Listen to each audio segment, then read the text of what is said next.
Bem, queridos alunos, estamos aqui de volta para continuar nossos estudos na disciplina Panorama do Novo Testamento. Essa disciplina compõe o livro 5 do nosso curso de formação teológica, promovida pelo CETAD, que é o Seminário Teológico da Assembleia de Deus em Belém do Pará, a Igreja Mãe, em convênio com o PEC, que é o Programa de Educação Cristã Continuada da Igreja. O PEC é a editora também da nossa literatura da educação cristã na Igreja em Belém. Produz, além dos nossos livros didáticos do curso, também uma série de obras que ajudam na nossa educação cristã. Também publica as revistas para adultos, adolescentes, professores e crianças da Escola Bíblica Dominical. Eu sou o professor George Fernandes, coordenador acadêmico do CETAD, teólogo, administrador, pedagogo e, como eu falei, coordeno o seminário. Vamos tratar aqui no nosso livro 5 dessa visão panorâmica, porque a disciplina é um panorama de teologia bíblica do Novo Testamento. Vamos analisar nessa aula de hoje, começando nessa nossa terceira aula, nessa primeira parte, numa fase que chamamos de o Novo Testamento livro por livro. Nós vamos fazer essa viagem panorâmica através de cada um dos 27 livros do Novo Testamento. Vamos começar pelo grupo de escritos. O primeiro grupo, chamado o grupo dos livros históricos. Nós falamos um pouquinho naquela introdução geral. O grupo dos livros históricos, que são compostos de 4 evangelhos canônicos, e composto também de um livro que é um complemento dos evangelhos, que é um livro também de historiografia da igreja, né? Que é o livro de Atos dos Apóstolos, que nós sabemos que na teologia bíblica que provavelmente Atos, Evangelho de Lucas e Atos são uma única obra escrita por um único autor, dividido em duas partes, como se fosse 2 volumes. O volume 1 foi o Evangelho e o volume 2 que conta a história narrativa escrita por Lucas do desenvolvimento do crescimento da igreja naquele primeiro século aí do cristianismo, e a expansão do cristianismo através do apóstolo Pedro, principalmente, que são os personagens principais de Atos, e o apóstolo Paulo com suas viagens missionárias. E nesse bojo também, depois iremos estudar as epístolas paulinas, iremos estudar as epístolas gerais dos outros apóstolos. As epístolas paulinas são os escritos de Paulo, e por último abordaremos o livro do Apocalipse. Vamos começar essa viagem panorâmica no Novo Testamento, no livro dos evangelhos, né? Os evangelhos chamados evangelhos canônicos. Por que nós chamamos evangelhos canônicos? Porque foram aqueles que foram canonizados, aqueles que foram tidos como sagrados, que compõem a nossa Bíblia, né? Porque nós sabemos que há evangelhos canônicos, que são aqueles que foram autorizados pela igreja a partir do século V, compõem os 27 livros do Novo Testamento. Tem também os evangelhos apócrifos, que foram escritos, muitos escritos apócrifos foram feitos no início da igreja, e também os evangelhos gnósticos, que foram, inclusive agora nos anos 2000, foi encontrado o evangelho de Judas, que é um evangelho gnóstico. Então circulavam naquela oportunidade, naquele período, mais ou menos mais de 20 evangelhos. Desses evangelhos que circulavam no seio da igreja, no seio das comunidades cristãs, onde elas iam sendo plantadas, 4, através de concílio, foram definidos como os evangelhos canônicos, evangelhos sagrados, evangelhos aprovados pela igreja da época, aprovados também, inspirados pelo Espírito Santo, que compõem a nossa Bíblia Sagrada, que são os evangelhos canônicos de Mateus, Marcos, Lucas e João. São esses que nós vamos, a partir de agora, nessa nossa aula número 3 de Novo Testamento, começar, melhor dizendo assim, os estudos. Os evangelhos canônicos são os 4 primeiros livros encontrados no Novo Testamento, que registram as histórias do que Jesus fez ou disse. Estudos levam a crer que eles foram produzidos na segunda metade do primeiro século, por volta dos anos 60 até o ano 100, mais ou menos, esses escritos foram feitos.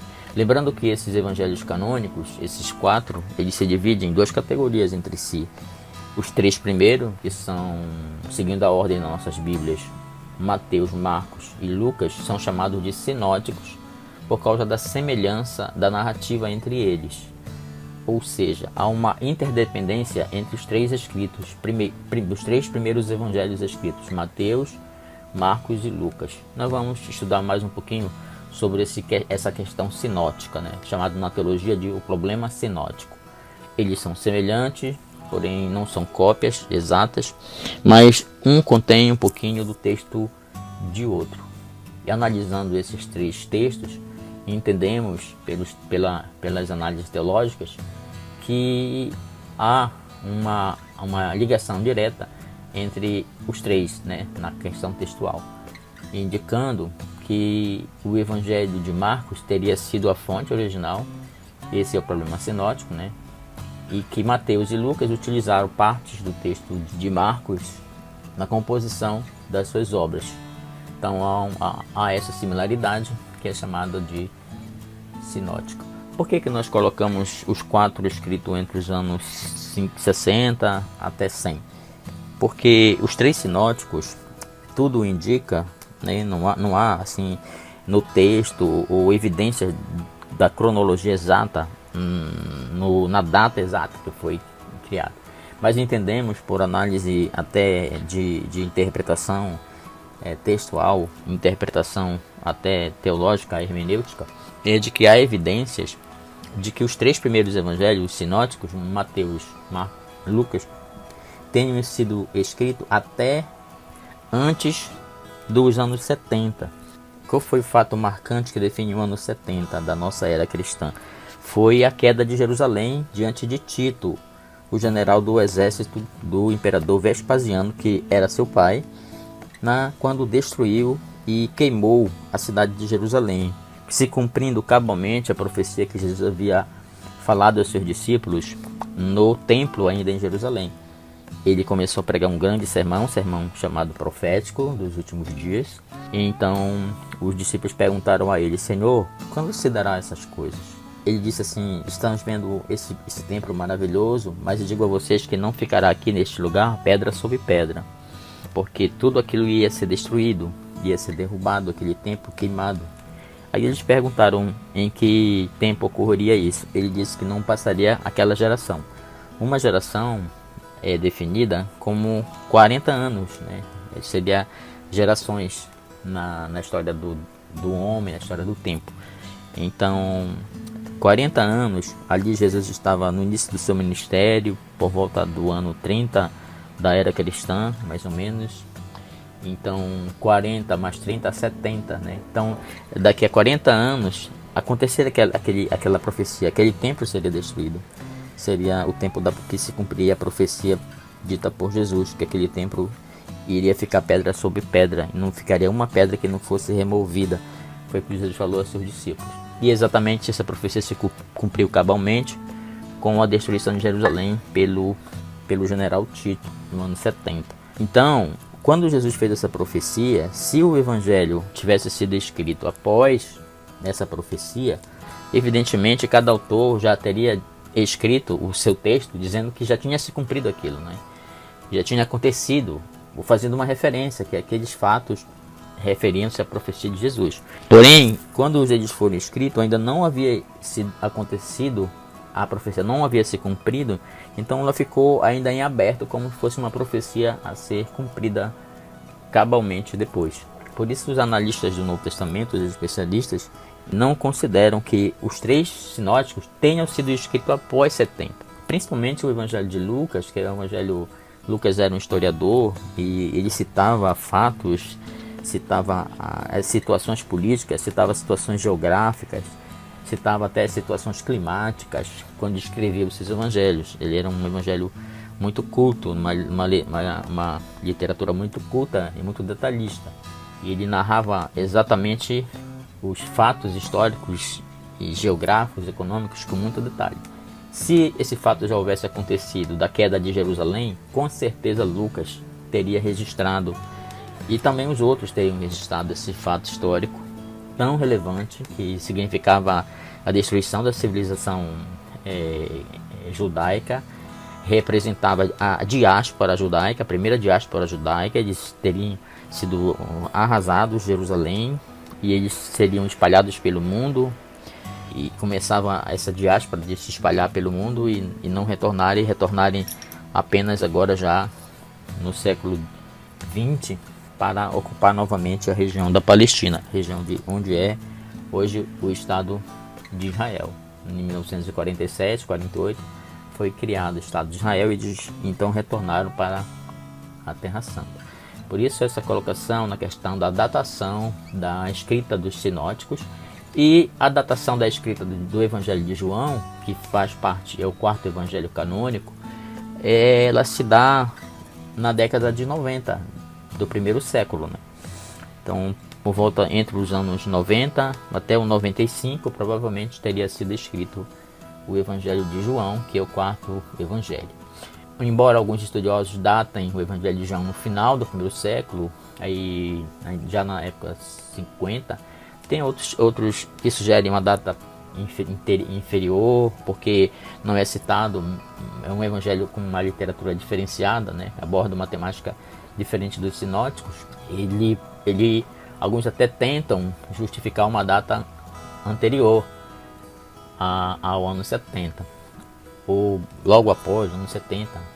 Entretanto, os evangelhos provêm informações detalhadas sobre o nascimento e ministério e, portanto, são fontes essenciais sobre qualquer tentativa de reconstruir uma biografia, reconstruir os fatos da vida de Jesus. Mesmo eles não sendo uma biografia, eles são um evangelho, uns escritos de fé, mas que contém ainda informações históricas da vida e obra de Jesus. Nesses evangelhos nós descobrimos o que os primeiros cristãos acreditavam sobre Jesus e como ele foi relembrado pelos evangelistas nos seus escritos.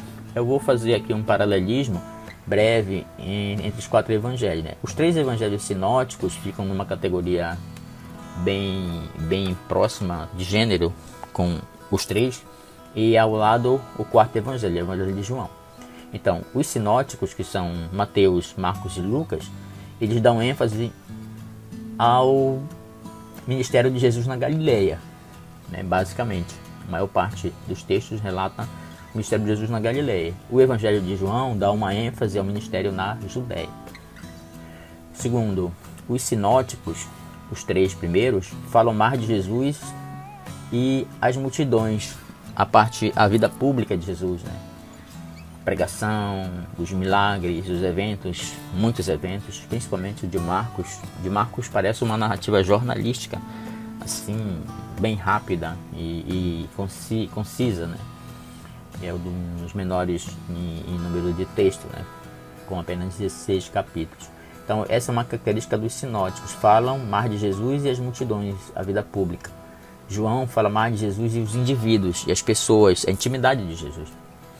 Em alguns momentos, por exemplo, enquanto os sinóticos descrevem a narrativa da Santa Ceia, por exemplo, em um só momento, em um fato rápido, o Evangelho de João, ele vai do capítulo 13 até praticamente o capítulo 18 a 19, com todo aquele processo ali interno naquele local onde foi celebrado a ceia, naquele cenáculo. Ali tem vários diálogos de Jesus, são 13, 14, 15, 16, tem a oração sacerdotal, tem aquela metáfora da vinha, tem a questão que Jesus repreende Judas, a questão que Jesus faz o lava-pés ali em Paulo, há toda uma situação individual em Jesus com eles por longa parte do texto, descreve ali uma cena deles conversando, dialogando com Jesus no ambiente do cenáculo onde se manifesta a ceia do Senhor. Porém, não descreve a cerimônia, né? O partir do pão e tudo mais, não descreve. Então, o evangelho é assim, muito individualista, onde Jesus se apresenta como Deus e interage mais, dialoga mais com as pessoas. A terceira característica de diferença desses quatro evangelhos, nesse paralelo, os ensinos do evangelho sinótico, dos três primeiros, ele concentra-se na ética, na prática da vida cristã. Já o Evangelho de João, o ensino de Jesus, concentra-se na pessoa de Cristo, ele explicando que ele é o pão da vida, que ele é o pão que desceu do céu, que ele é o caminho, a verdade e a vida. Enfim, ele vai falando da sua pessoa como uma pessoa da essência divina, da mesma essência de Deus, né?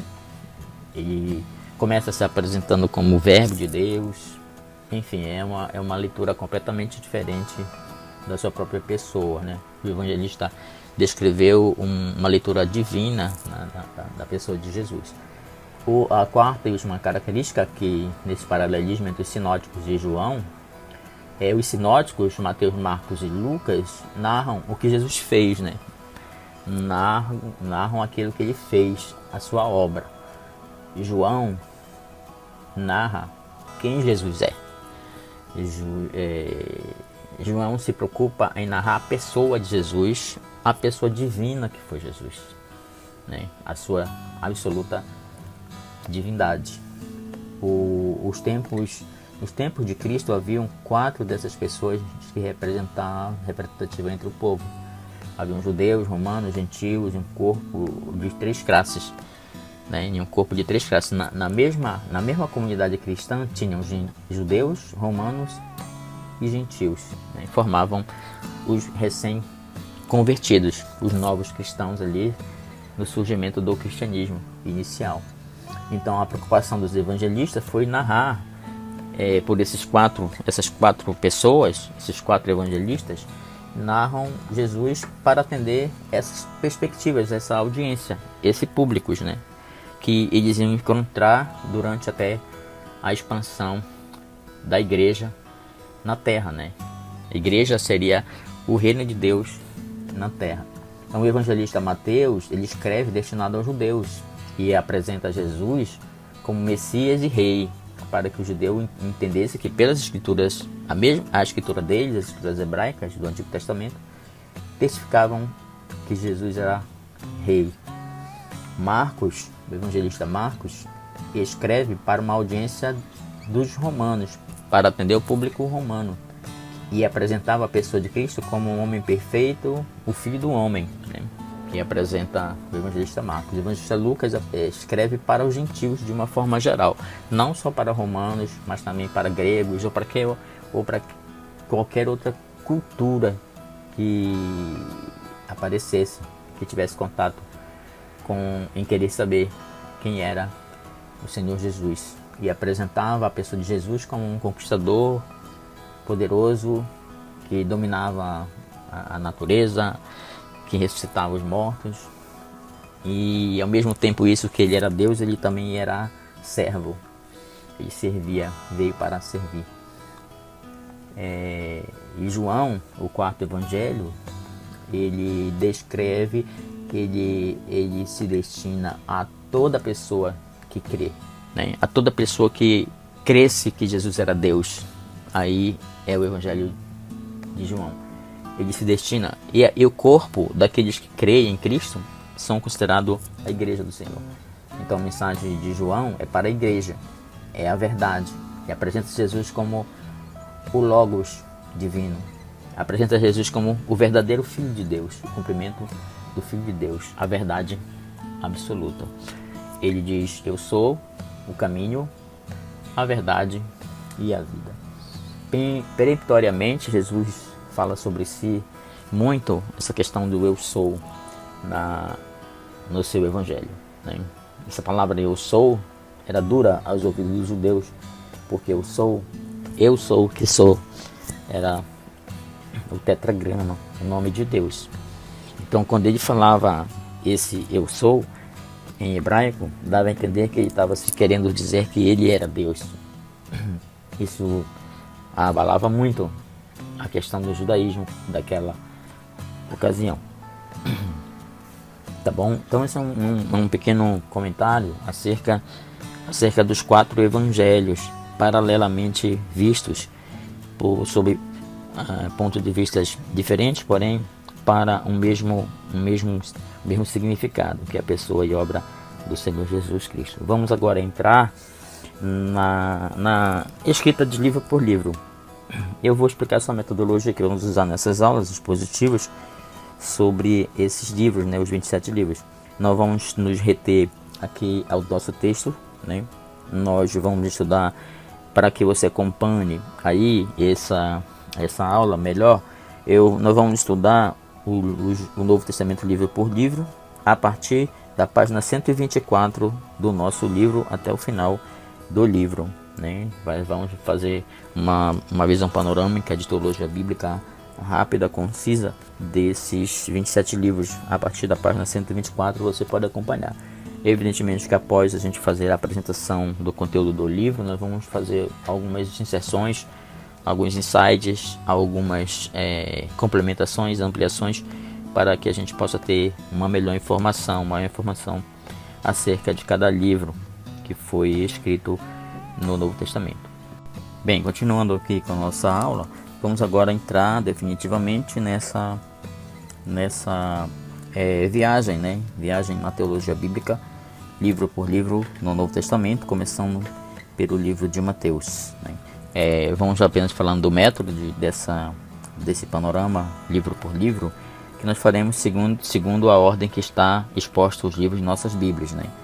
Começando pelo Evangelho de Mateus. Embora tenhamos que a gente converge para a análise de que alguns especialistas apontam como Marcos teria sido a fonte para que os outros evangelistas sinóticos como Mateus e Lucas usaram o texto de Lucas, então há um indicativo de que Marcos teria sido o primeiro livro a ser escrito e depois vem os outros, né?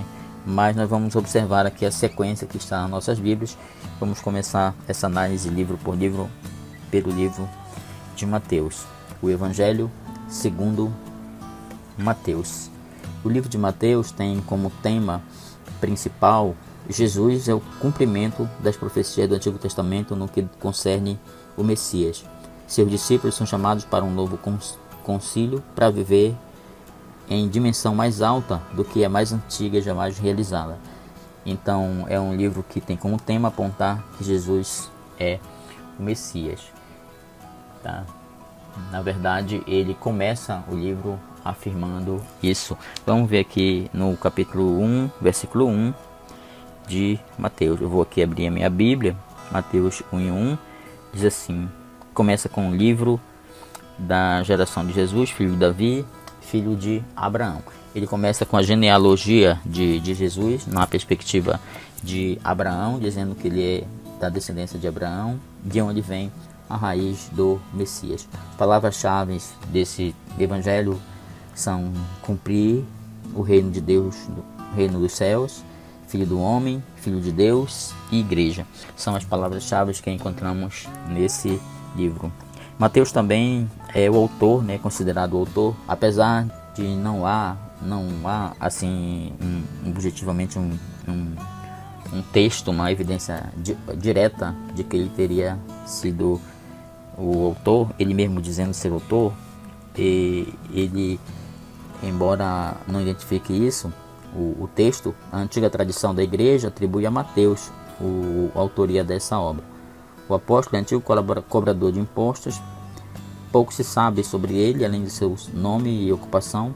A tradição diz que nos 15 anos após a ressurreição de Jesus, ele pregou na Palestina e depois conduziu campanhas missionárias em outras nações. Também Mateus é chamado pelo seu sobrenome Levi, foi um judeu, segundo o texto, cobrador de impostos para o governo romano. Largou seu serviço ainda quando era jovem para seguir Jesus, se tornando discípulo e um dos 12 apóstolos. Por ele trabalhar para o governo romano, era mal visto pelos seus compatriotas judeus, pois colaborava justamente com os dominadores do seu povo. Tá? Então, essa é o início dessa viagem que estamos fazendo pelo livro de Mateus. Eu vou tentar resgatar alguns indicativos de uma biografia de Levi, também chamado de Mateus. É um nome de origem hebraica, Matias, né? vem traduzido, transliterado para o português como Mateus, porque vem do grego da Septuaginta, que é colocado como Mataios.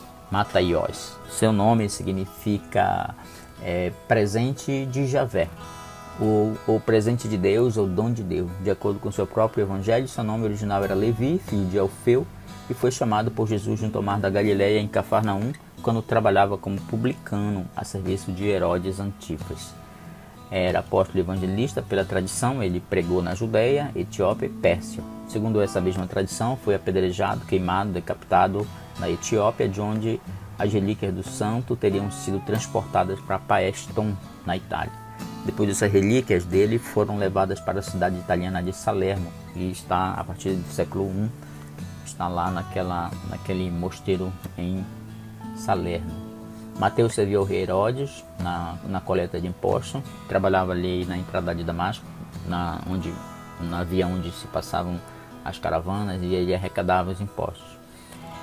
Por realizar esse serviço de trabalho, ele deve ser um homem com uma formação muito boa, educado, familiarizado com a língua grega, mas também dominava a língua aramaica e o hebraico, e isso o qualificava para ser o escritor do Evangelho. Mateus foi chamado quando estava trabalhando no lugar de impostos pagos. Jesus passou por ele e disse: "Segue-me". Mateus deixou tudo e o seguiu. Imediatamente Mateus ofereceu a Jesus depois um grande banquete em sua casa, e vários cobradores de impostos e outras pessoas juntaram-se a eles ali, inclusive nessa oportunidade é chamado de Levi, né? Também era o outro nome de Mateus. A data aproximada, já falamos, seria entre os anos 50 até os anos 65, mais ou menos, antes, como eu falei, da queda de Jerusalém, naquele momento. Mateus, os destinatários que Mateus escreve seu evangelho, para quem ele escreveu para todas as pessoas, mas em especial para a comunidade judaica, para os judeus.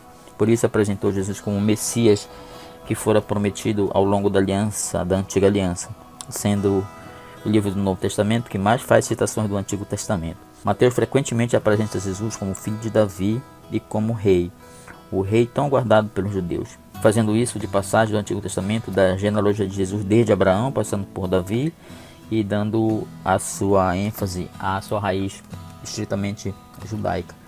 A mensagem principal do livro estabelecer uma ligação direta entre os dois testamentos, entre o Antigo e o Novo Testamento, apresentando Jesus como Messias e Rei, enfatizando que ele é o cumprimento das profecias do Antigo Testamento, referente àquele que viria para reinar para os judeus. O livro mostra que a vida e o ministério de Jesus cumpriam perfeitamente o Antigo Testamento. Por isso, cada etapa que ele descreve da narrativa ali de eventos que acontecem na vida de Jesus, ele associa aquele fato da vida de Jesus a uma profecia já estabelecida pelo Antigo Testamento. Então, aquela questão da saída para o Egito, várias questões que acontecem na vida de Jesus, ele associa a uma profecia, ele faz um paralelismo com uma profecia do Antigo Testamento. Então, o propósito desse livro, o intuito de Mateus é apresentar Jesus não somente como Messias, mas como filho de Davi.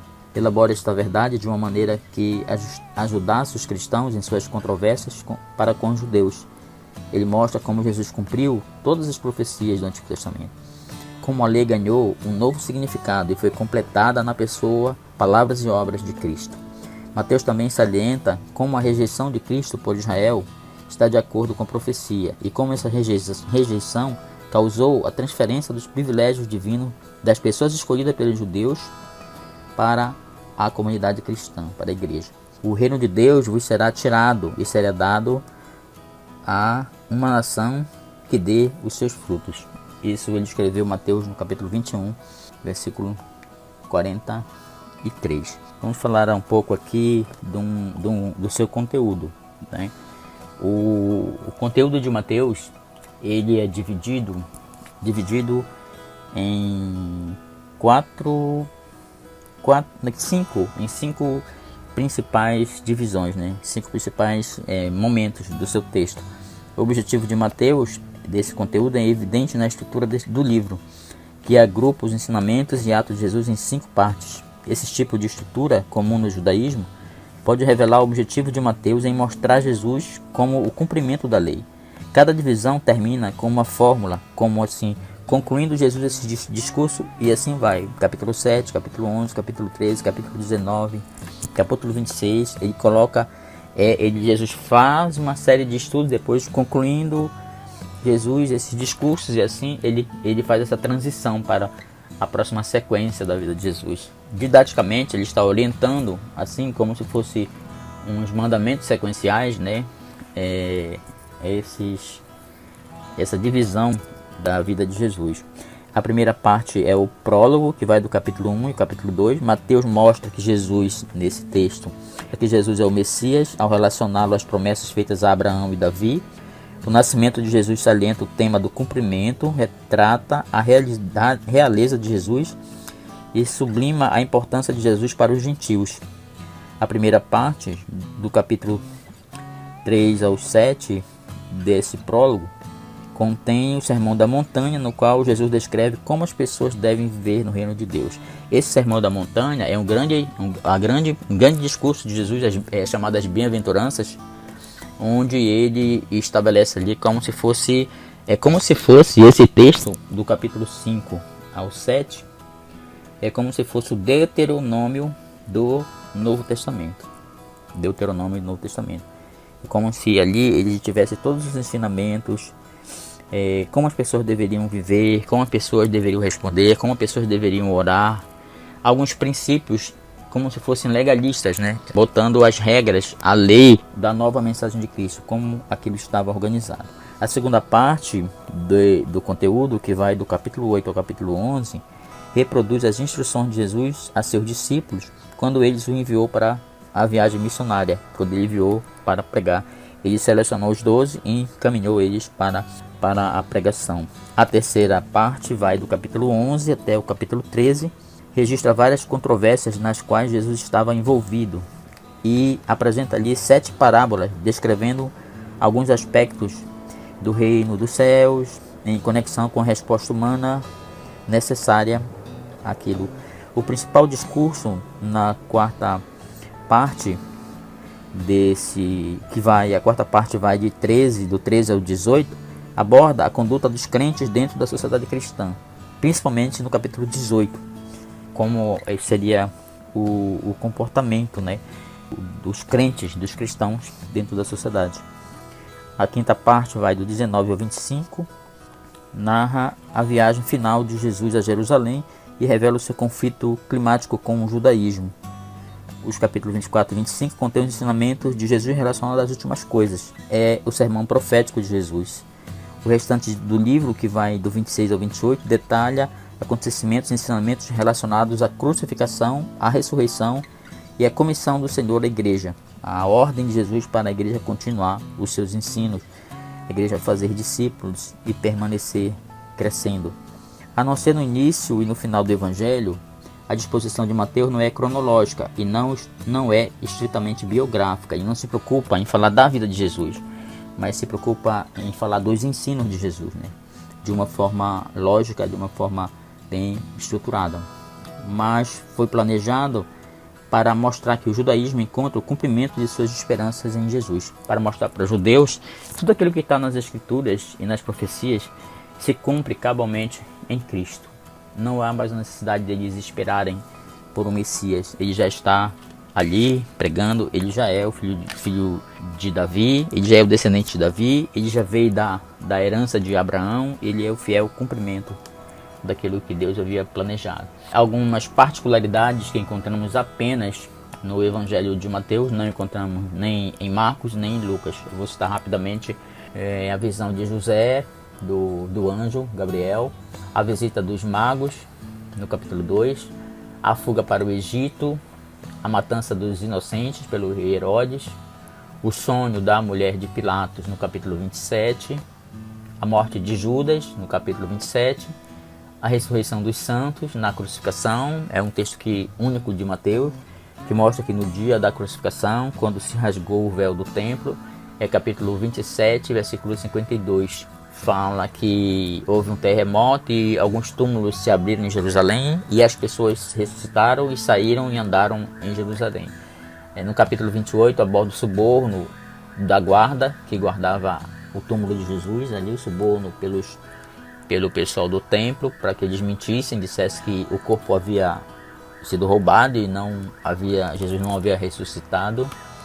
E no capítulos 28, 19 a 20 tem a grande comissão, onde ele estabelece ali que as pessoas deveriam ser batizadas. Seria a grande comissão batismal, capítulo 28 e 29.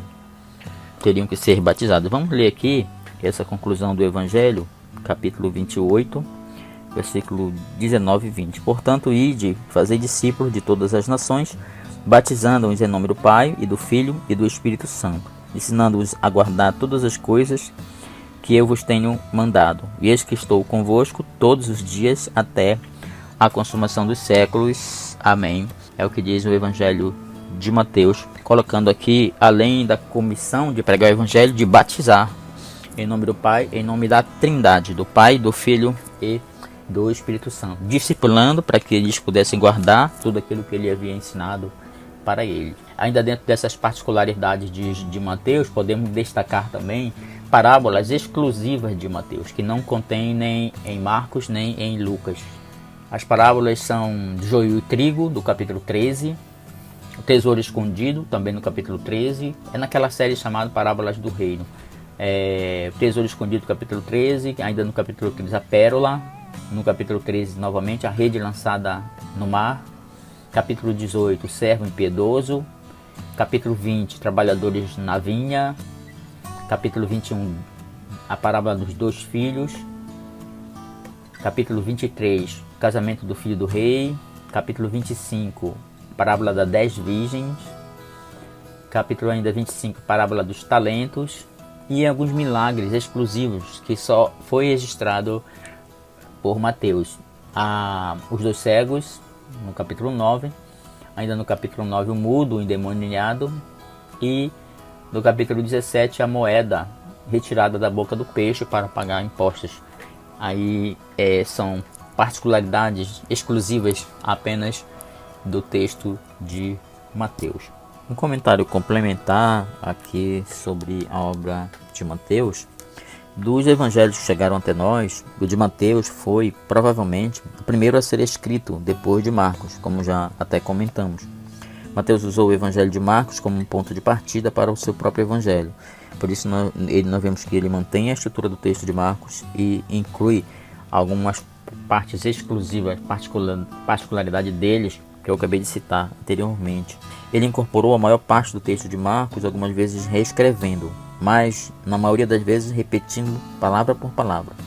O que torna o Evangelho de Mateus tão significante são as adições do texto de Marcos para começar Mateus a completa história de Jesus, adicionando seções sobre o nascimento, a infância, suas aparições, depois sua ressurreição.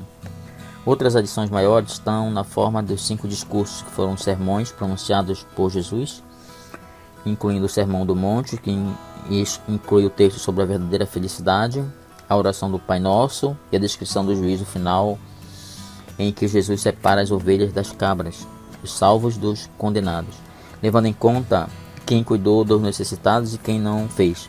Devido ao fato de que boa parte do material dos discursos aparece no Evangelho de Lucas, mas não em Marcos, alguns estudiosos têm especulado que Mateus pode ter tomado esse material de uma fonte perdida. Uma lista de ditos de Jesus que eram chamados de que, da palavra que vem da palavra coelho, que aqui você que está ouvindo aí no podcast, não está lendo, ou você pode ler até no seu livro, você vai conseguir ler isso a partir do capítulo da página 114. Era uma fonte sobre relatos sobre a vida de Jesus chamada de que vem da palavra coelho, né, que é a palavra do nosso língua portuguesa, você que está apenas ouvindo, que de queijo. Seria coelho, uma palavra alemã que significa fonte. Então seria uma fonte da vida de Jesus fora as que os evangelistas tinham. Na verdade, os estudiosos foram tão longe a ponto de tentarem reconstruir essa fonte hipotética e até mesmo de especularem sobre o número de revisões que foram feitas nela. Entretanto, ninguém pode ter certeza que essa fonte existiu realmente. O material usado pelos escritores dos evangelhos pode ter vindo de diversas fontes escritas e orais. Certamente, tanto Mateus como Lucas usaram materiais que não se encontram nem em Marcos e nem nesse suposto documento da fonte Q, que é da fonte Quayle. Segundo a tradição antiga, foi Mateus, o cobrador de impostos, a quem Jesus chamou para ser apóstolo, quem escreveu esse evangelho. Entretanto, o autor não parece ter sido um testemunho ocular, porque recorreu a Marcos e outras fontes para compor o seu texto. O primeiro a afirmar a autoria de Mateus foi Papias, um bispo do segundo século que propôs São João Marcos como autor do evangelho mais antigo. Papias argumentou que Mateus compilou os ditos de Jesus na língua hebraica. Entretanto, a palavra ditos não sugere um evangelho, como o que nós temos, mas uma lista de dizeres com frases ou algumas pregações isoladas de Jesus. Além disso, o evangelho de Mateus foi escrito em grego e não em hebraico, e usou fontes em grego. Marcos, com certeza, também. O evangelho de Mateus pode ter sido escrito aproximadamente por volta dos anos 50 a 60, como já falamos. Alguns autores jogam para 85, mas quebra aquele processo que eu entendo de que ele teria escrito antes da queda de Jerusalém. Mateus também reflete certo distanciamento entre cristãos de origem judaica e cristãos de origem gentílica, quando fala, por exemplo, dos judeus, de suas sinagogas, e retrata os fariseus como hipócritas. Nisso está refletindo a história posterior de Antioquia, em que surgiu uma tensão entre judeus e cristãos de origem gentílica. E o evangelho de Mateus enfatiza a igreja enraizada no ensinamento de Jesus, e a igreja é construída sobre uma rocha, e nem a morte poderá vencê-la. Rapidamente, o evangelho de Mateus se tornou a ferramenta primária de ensino na igreja, o que pode ter feito com que o mesmo fosse posicionado então como o primeiro livro do Novo Testamento. É o único dos evangelhos que fala a palavra igreja pela primeira vez, né? Está ali no capítulo 16 até o 18, que ele fala sobre, usa essa expressão igreja, eclésia, né, no grego. Tá bom? Então, após esse complemento aí que colocamos do evangelho de Mateus, vamos à nossa aplicação pessoal, né, do texto que acabamos, dessa reflexão que acabamos de fazer sobre o evangelho de Mateus. Nossa aplicação pessoal deste texto é que a ênfase de Mateus sobre Jesus, como ele apresenta como cumprimento da profecia, todas as profecias do Antigo Testamento, né, que ele cita ali. São mais ou menos 41 citações que ele mostra no seu texto. Mostra que a vida de Cristo e o ministério dele eram parte do plano único de Deus durante toda a história de Israel, e não um gesto de desespero. Todo o evangelho enfatiza que Jesus é o Emmanuel, Deus conosco. Os ensinamentos de Jesus no evangelho de Mateus pedem obediência e continuam a expor a falsidade e a hipocrisia da vida pessoal e corporal. O livro também chama a atenção da igreja para a missão, para a proclamação da boa nova a todos os povos.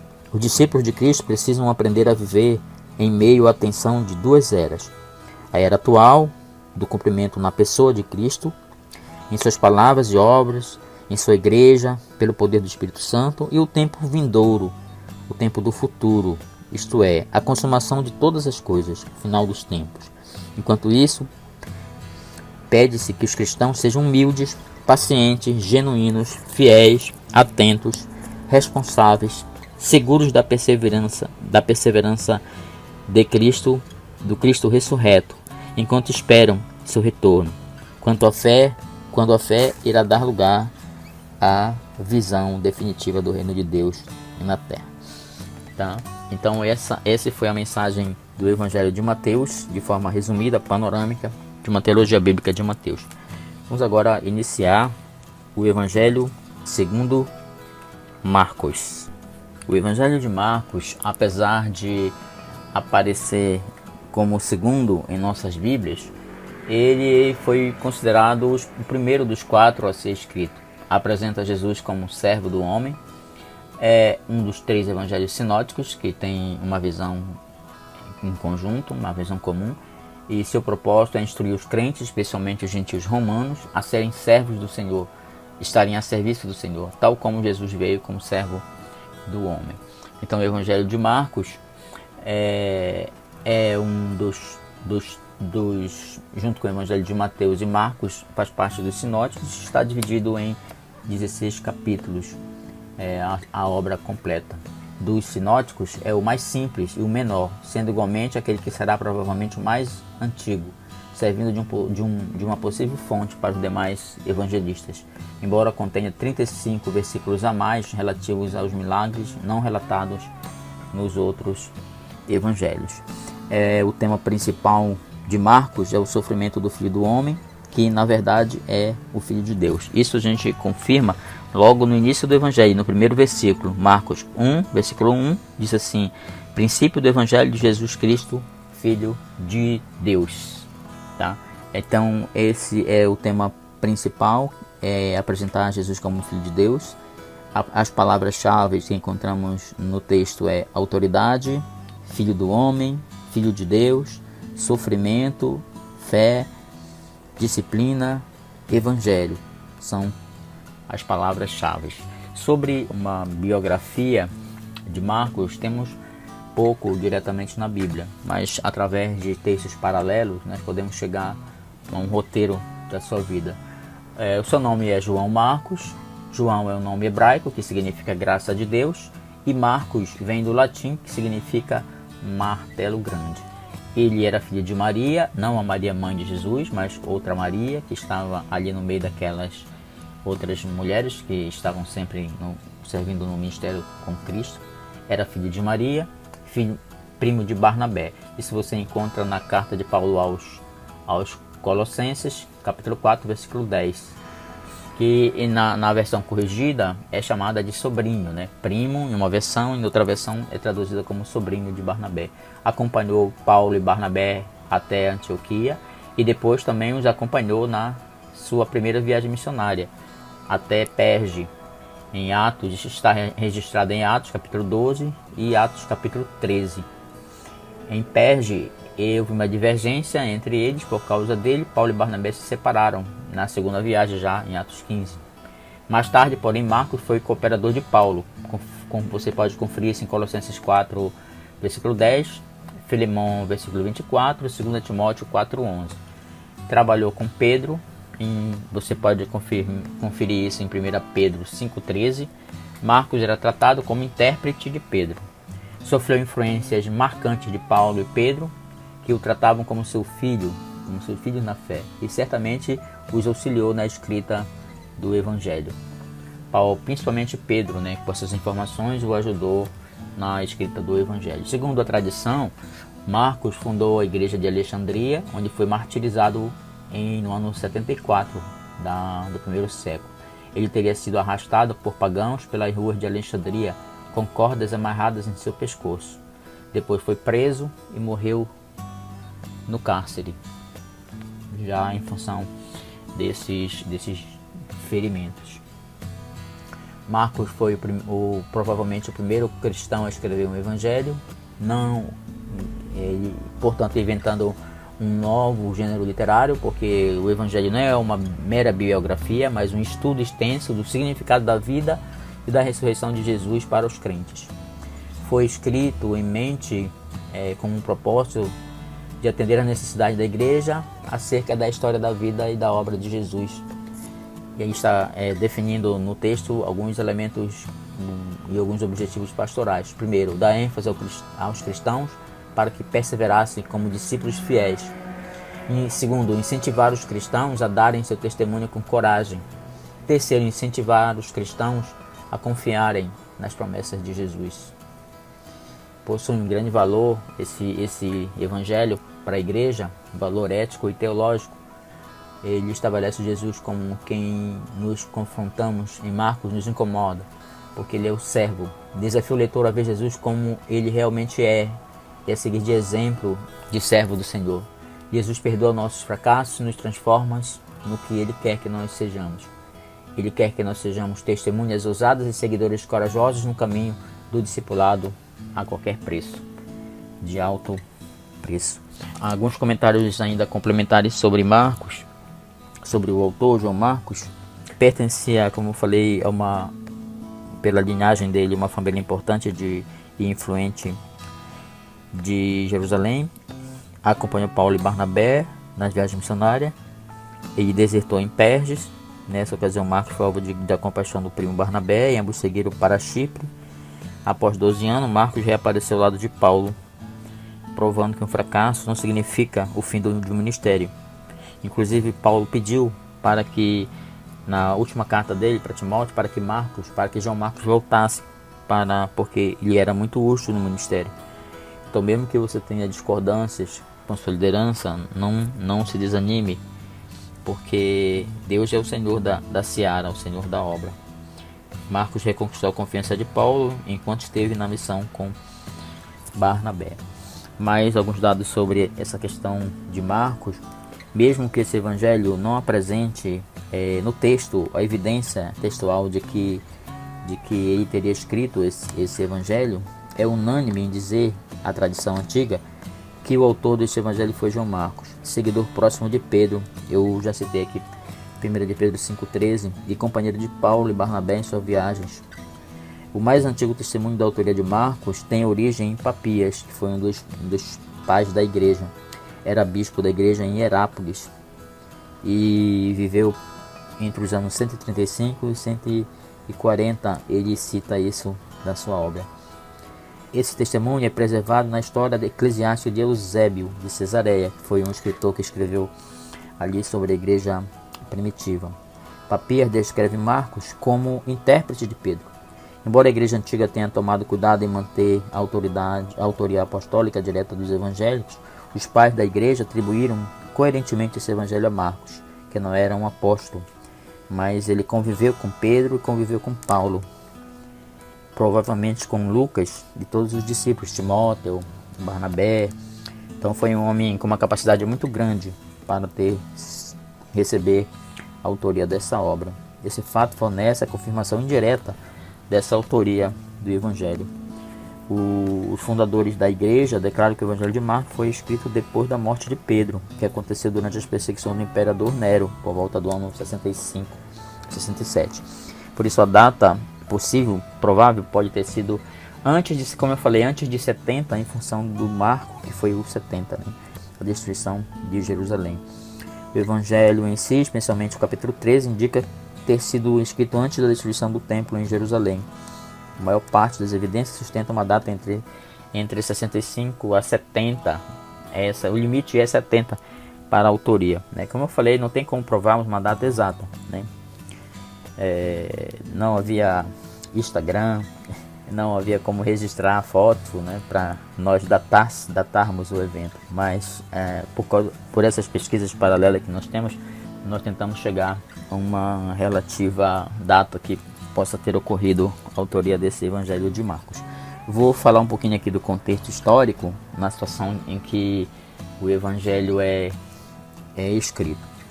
Um pouco da história da época. Em 64, para vocês acompanharem, Nero acusou a comunidade cristã de colocar fogo na cidade de Roma, e por esse motivo instigou uma temerosa perseguição ao qual Paulo e Pedro morreram.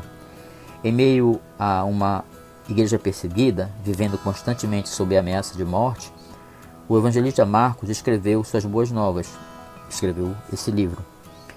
Está claro que ele quer que seus leitores tomem a vida e exemplo de Cristo como modelo de coragem e força. O que era verdade para Jesus, deveria ser verdade para os apóstolos e discípulos de todas as idades. No centro do Evangelho há o pronunciamento explícito de que Jesus mesmo falou que importa que o Filho do Homem padecesse muito e que fosse rejeitado pelos anciãos e pelos príncipes dos sacerdotes e pelos escribas, que fosse morto, mas que depois de 3 dias ressuscitaria. Está em Marcos 8:31. Esse pronunciamento de sofrimento e morte é repetido novamente em Marcos 9:31 e em Marcos 10:32 a 34, mas torna-se uma norma para o comprometimento do discípulo e do discipulado de Cristo, quando ele escreveu assim no 8:34: se alguém quiser vir após mim, negue-se a si mesmo, tome a sua cruz e siga-me. Marcos 8, versículo 34. Marcos guia seus leitores à cruz de Cristo. onde eles podem descobrir o significado e esperança em seu sofrimento. Falando um pouco do panorama do conteúdo, Marcos estrutura seu evangelho em torno de vários movimentos geográficos de Jesus, que chegam ao clímax com sua morte e ressurreição subsequente. Após a introdução, no capítulo 1, Marcos narra o ministério público de Cristo, que na Galileia, que vai do 1 ao 9, e depois na Judéia, do capítulo 10 ao 13, e culmina na paixão e ressurreição, e vai do capítulo 14 ao capítulo 16. O Evangelho pode ser visto como duas metades unidas pela confissão de Pedro de que Jesus era o Messias, que está no capítulo 8, versículo 27 a 30, e pelo primeiro anúncio de Jesus de sua crucificação no 8:31, que ele disse que importava que o Cristo fosse crucificado. Marcos é o menor dos evangelistas e não contém nenhuma genealogia e explicação do nascimento e antigo ministério de Cristo na Judéia. É o evangelho da ação, movendo-se rapidamente de uma cena para outra. O evangelho de João, que é o quarto evangelho, é um retrato estudado do Senhor. Mateus e Lucas apresentam o que poderia ser descrito como uma série de imagens coloridas, enquanto o evangelho de Marcos é como um filme da vida de Cristo, muito rápido, como se fossem cenas fotográficas da vida dele, muita intensidade. Marcos destaca a atividade dos registros mediante o uso da palavra éteos, que costuma ser traduzida por imediatamente. Sempre tem essa palavra, imediatamente ele foi para tal lugar, e em seguida foi para tal lugar. A palavra ocorre 42 vezes no texto de Marcos, mais do que todo o resto do Novo Testamento. O uso frequente do imperfeito por Marcos denota a ação contínua, também torna a narrativa mais rápida. Marcos também é o evangelho da vivacidade. Frases gráficas e surpreendentes ocorrem com frequência para permitir que o leitor reproduza mentalmente a cena que está sendo descrita. Os olhares e gestos de Jesus recebem atenção fora do comum. Existe muitos latinismo no Evangelho. Você pode ver isso no capítulo 4, versículo 21, capítulo 12, versículo 14, capítulo 6, versículo 27, capítulo 15, versículo 39. Esse latinismo era porque ele estava escrevendo para uma audiência de romanos, e os romanos entendiam bem essas expressões latinas. Marcos enfatiza pouco a lei e os costumes judaicos, e sempre os interpreta para o leitor quando os menciona. Essa característica tende a apoiar a tradição de que Marcos escreveu para uma audiência romana e gentílica. De muitas formas, Marcos enfatiza a paixão de Cristo de modo que se torna a escala pela qual todo o ministério de Jesus e o ministério de seus discípulos podem ser medidos. Ele diz assim, no capítulo 10, versículo 45, no texto de Marcos, está assim escrito: porque o Filho do Homem também não veio para ser servido, mas para servir e dar sua vida em resgate de muitos. Aleluia, que coisa maravilhosa. Todo o ministério de Jesus, seus milagres, comunhão com os pecadores, escolha dos discípulos, ensinamento sobre o reino de Deus, etc., está inserido no contexto do amor oferecido pelo Filho de Deus, que tem seu clímax na cruz e na ressurreição. Para uma melhor fixação do que a gente acabou de ouvir, algumas particularidades de Marcos podem ser destacadas aqui. É o evangelho de atos e não de discursos. Os romanos eram um povo mais de ação, eram muito pragmáticos, muito práticos, do que de pensamento. Então ele arquitetou as ideias para que fosse objetiva. Por isso ele descreve toda a sua narrativa acerca da obra de Jesus e tudo objetivamente apenas nos 16 capítulos. É um evangelho bem pequeno. Algumas particularidades bem intensas que nós vamos até consolidar isso, que já falamos algumas rapidamente. Primeiro, é escrito num estilo jornalístico, enérgico, usa muito o tempo presente e é um evangelho histórico. Marcos é conhecido como o fotógrafo, é como se ele registrasse takes, frames da vida de Jesus, assim, etapas, muito interessante. Segundo, ele destaca o olhar e os sentimentos de Jesus, Evidentemente Marcos não esteve presente realmente nos fatos, mas ele certamente extraiu esses sentimentos, esses olhares, essas atitudes de Jesus das pessoas através de alguém que viu isso. possivelmente confirmando aquilo que foi dito por Papias, que ele foi ele escreveu aquilo que Paulo, aliás, desculpem, aquilo que Pedro, né, havia transmitido a ele. Então Pedro foi um testemunha ocular de tudo, viveu aquilo intimamente com Jesus e pôde transferir a ele. Então ele produziu o texto do seu evangelho. Terceira particularidade, especifica nomes, lugares, horários, números, reações e sentimentos das pessoas. Quarta, não agrupa eventos ou ensinamentos como fez Mateus. Existe uma sucessão proposital e contínua de eventos surpreendentes, é como cada momento viesse coisas novas, muito dinâmica. Por último, dos 16 capítulos de Marcos, 12 começam com as expressões assim, e, logo, em seguida, indicando a continuidade da narrativa, né? Algo bem dinâmico na expressiva narrativa do seu texto. Para concluirmos essa visão de Marcos, vamos comentar um pouco sobre a aplicação pessoal. Como aplicar a esse texto em nossas vidas? O Evangelho de Marcos ensina que a vida do discipulado significa seguir Jesus pelo mesmo caminho de mal entendido e rejeição que ele encontrou. Para os seguidores de Jesus de todas as eras, de todas as épocas, de todos os tempos, são certos o aviso e promessa, como disse Jesus, que está registrado aqui no texto de Marcos, no capítulo 8, versículo 34 e 35, que diz assim: se alguém quiser vir após mim, negue-se a si mesmo, tome a sua cruz e siga-me. Porque qualquer um que quiser salvar a sua vida, perdê-la-á. Mas qualquer que perder a sua vida por amor de mim e do Evangelho, esse a salvará. Marcos sublinha a necessidade de fé na pessoa, mensagem e poder de Jesus para ajudar os que precisam ver daquelas pessoas que necessitam dele. Você pode ver isso no capítulo 1, capítulo 2, capítulo 4, capítulo 5, capítulo 6, 9 do texto dele. Você pode perceber isso. Pode-se enxergar também o oposto dessa fé nos corações endurecidos. Você pode observar isso no capítulo 33, versículo 5, capítulo 7, de 14 a 23, capítulo 8, versículo 17.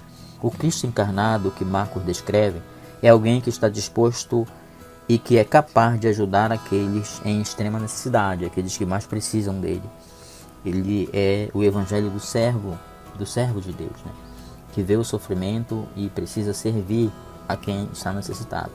Por fim, o evangelho de Marcos garante aos trabalhadores cristãos de todas as gerações que os mesmos milagres testemunhados que conferiram poderes aos ministérios dos apóstolos continuarão como traços característicos do povo de Deus sobre toda a perspectiva do Novo Testamento. Você pode encontrar isso no final do Evangelho, no capítulo 16, vamos fazer essa leitura, no versículos 17 e 18, que diz assim: e estes sinais seguirão aos que crerem. Em meu nome expulsarão demônios e falarão novas línguas. Pegarão nas serpentes e se beberem alguma coisa mortífera, não lhes fará dano algum. E porão as mãos sobre os enfermos e os curarão. Tá? Então, esse é a mensagem da continuidade de toda a obra de Cristo fez através da narrativa de Marcos. Ela continua no seio da sua igreja, para que todos eles, todo o cristão, todo o ministério, todo ministro, todo o obreiro, saiba que os mesmos dons que perpetuavam na vida de Cristo através do Espírito Santo também foram delegados a nós, seus servos, que também fazemos o serviço da obra de Deus, porque estamos neste mundo para servi-los. Vamos agora agradecer a Deus por essa aula número 3. Deus, nós te agradecemos, te damos graças porque tu és o nosso Senhor, nosso Salvador, e através da tua vida, da tua obra, do teu ministério, dos teus ensinamentos, temos aprendido muito. Deus, obrigado por a existência da Bíblia, da Palavra de Deus, do Antigo Testamento, do Novo Testamento.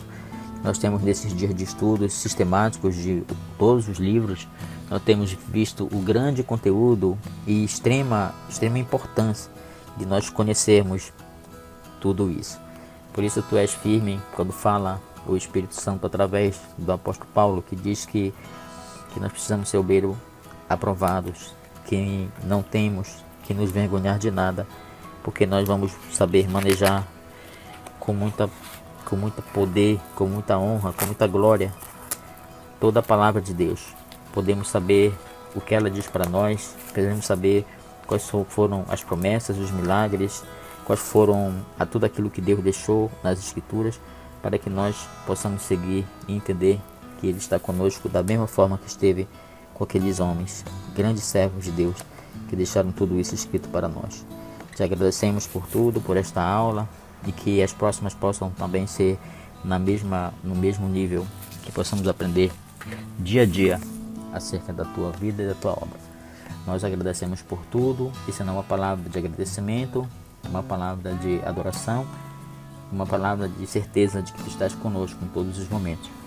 Pai, nós oramos pela vida de todos os alunos, daqueles que estão assistindo essa aula, que estão ouvindo essa aula, daqueles que têm se dedicado ao curso, a seu aperfeiçoamento. Tu possas dar firmeza, fortalece a fé, dê recursos para que eles possam continuar cursando, fazendo esse curso. Dá todas as condições materiais e espirituais, que tu esteja sempre conosco em todos os momentos. Oramos que seja assim, em nome de Jesus. Amém e amém. Glória a Deus. Até a próxima aula.